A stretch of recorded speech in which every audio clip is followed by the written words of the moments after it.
আজ আমরা বানাবো মজাদার আর একদম কিউট পটেটো স্মাইলি বাইটস। বাইরে থেকে ক্রিস্পি, ভেতরে নরম আর দেখতে একদম হাসি মুখ।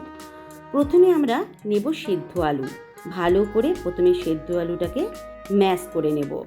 এর মধ্যে যোগ করব কর্নফ্লাওয়ার, লবণ, গোলমরিচ আর একটু চিলি ফ্লেক্স। সব কিছু ভালো করে মিশিয়ে একটা সফট ডো বানিয়ে নেব। এবার ডোটা বেলে নিয়ে গোল গোল করে তারপর ওটাকে কাটবো। স্ট্র আর চামচ দিয়ে বানাবো সুন্দর স্মাইলি ফেস। এবার গরম তেলে ডিপ ফ্রাই করব যতক্ষণ না গোল্ডেন ব্রাউন হয়। দেখতেই কত সুন্দর লাগছে দেখো। টমেটো সসের সাথে সার্ভ করব আর উপভোগ করব।